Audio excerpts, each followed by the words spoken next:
Welcome to this week's Academy newsletter, Writing by the Rules. Now, I'm not sure whether you have the same scenario in your country, but around here, South Australia, they're desperately trying to get people to use self-checkouts in supermarkets. Clearly, a bid to save money by not having to employ staff to help their customers through a checkout. Unsurprisingly, there's a lot of resistance to this idea. In fact, Woolworths claim that around 3/4 of people express their irritation at self-service checkouts by stealing a couple of items each time they use them. Woolies estimate they're losing, depending on the store's location, between 7% to 20% of their revenue because of this mild form of protest. Apparently, there's a phenomenon known as psychological reactivity, which is when you try to force rules that people don't like. The effort makes them break the law on purpose, just to show their disapproval.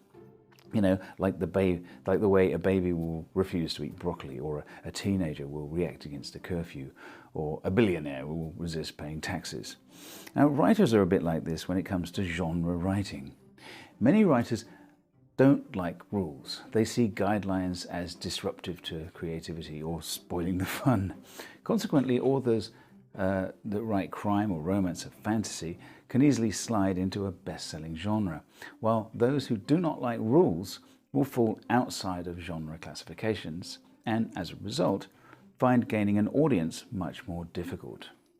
Now, authors may not relish genre labels and avoid limiting classifications, but ironically, readers actually prefer them. Genre helps readers find writers they may potentially enjoy. While genre authors may gain success and fame, there will always be wannabe literary writers who write works that meander aimlessly from one unfocused topic to the next, from one intricately plotted moment to another completely unrelated flight of fancy. Seriously, literary fiction doesn't sell well because readers don't know what they're getting. Genre fiction sells for precisely the opposite reason. Readers want and expect a genre piece to behave in a certain way. The characters in genre are recognizable as belonging to the type of story the reader wants to read. The action unfolds as envisaged, or if not, in a way that is surprising and fresh to a reader of that genre. I guess it's all about your intention. Do you want book sales or merely the satisfaction of creating art? You probably want a bit of both. But writing to create art can be very taxing mentally and emotionally, and often doesn't work, especially if you're a perfectionist. Now, the good thing about genre writing is that you can satisfy a genre reader even when the writing isn't that great. On the other hand, when you work to get around genre conventions, you may fail abysmally. It's better to be bad than miss the mark altogether. Val McDermid is a genre crime writer who said something interesting recently.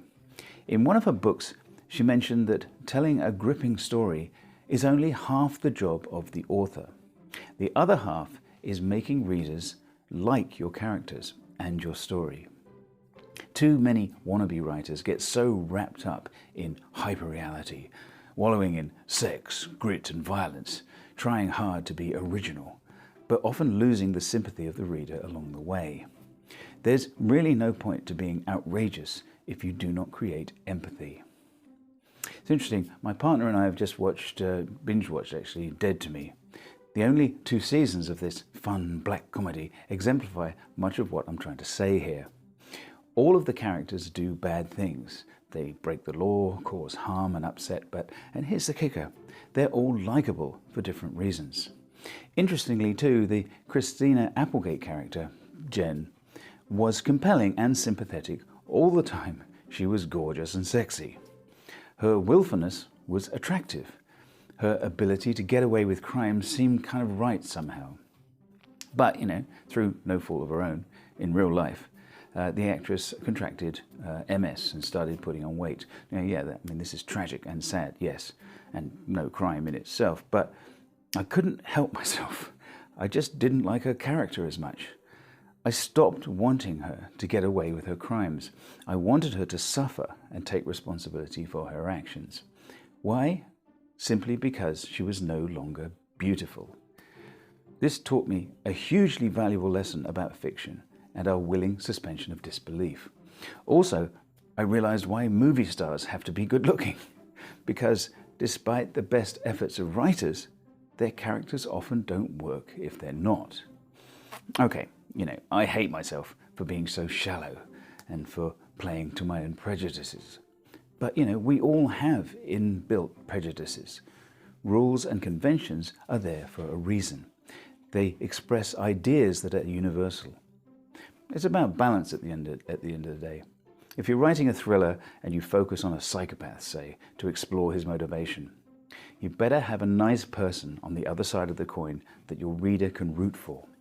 Someone they can trust and feel at ease being while they are reading your book. So look at your own fictional characters and ask, would anyone want to be them? Can a reader really lose themselves in your story? Or is your desire for so-called originality more important to you than your reader's needs? Okay, see you next time. Keep writing. Now, at Rob's Writing Academy, your success is my concern. Bye.